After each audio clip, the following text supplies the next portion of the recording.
Once again, Spirit has brought something back to me. I've already discussed this with you before, but it brought it back to the forefront, so I know I need to discuss this again. You know, there's so much fear and discouragement in our society, and people are under the impression that whatever I'm going through is bigger than God. There's nothing out here that can really help me to do what I need to do.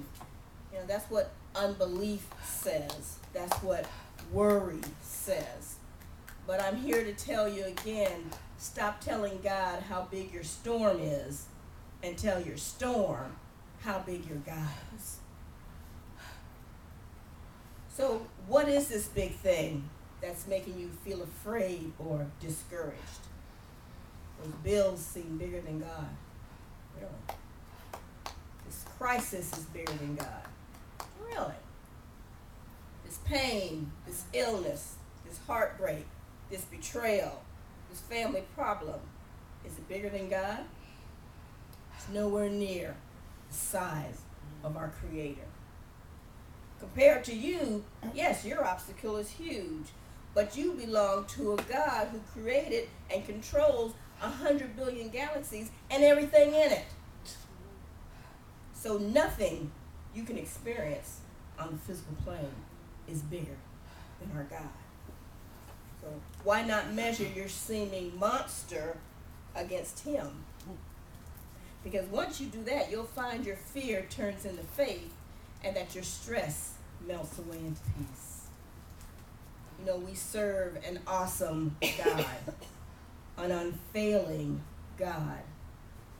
You have to learn to walk by faith and measure the giant by God, not you by the giant. You have to change your perspective.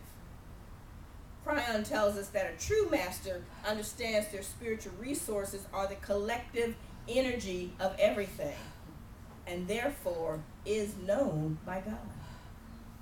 In other words, God is your source and your resource. All the resources of the universe are already built into our consciousness. We come in fully functioning consciousness, fully functioning beings, but we're not taught that in our society. Till you realize who you are, till you actively become a metaphysician, or accidentally become a metaphysician. You wake up, you look for a place like this. But that's already built into it. Our resources are already built into us, ready to put into motion, that you can function effectively with discernment.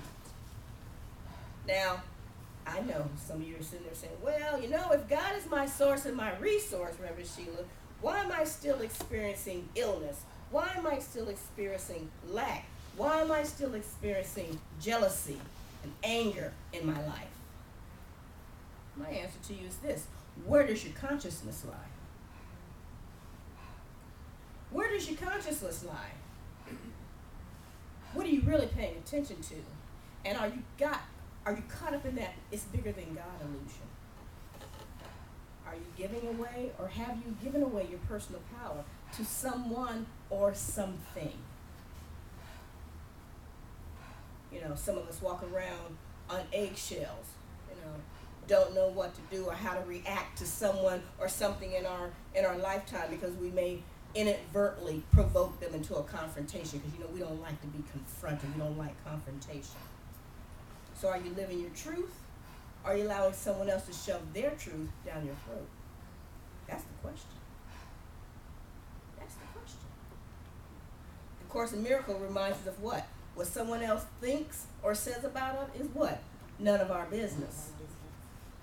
Because those are their thoughts. Has nothing to do with us. It has everything to do with them.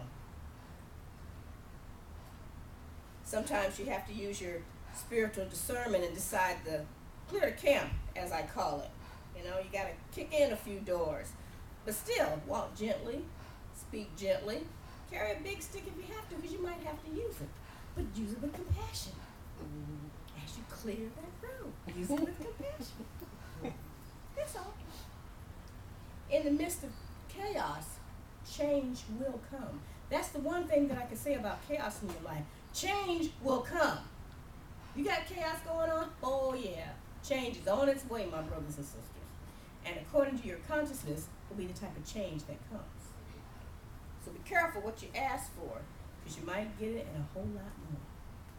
The universe is not discerning. It just says, oh, that's what you want? No problem. See, I've talked about this before, but again, in talking to people, I'm hearing the same thing over and over and over again. So this is just a reminder to you guys.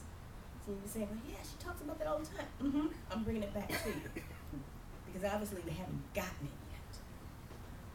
They haven't gotten it. Consider this.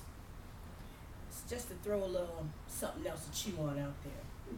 Do you believe in duality of power in the universe? Do you believe that there's an opposite power of God? A power that is equal to God, but bad? As a metaphysician, someone who is spiritually awake, is that congruent with you? Does it resonate as truth? Well, let me remind you, there's only one power in the universe, and that's God the good. Only one true power.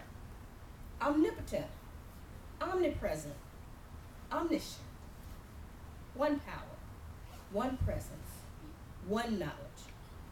Only one. Some of you might be saying, well, you know, I have a problem with that concept. I mean, look at my life.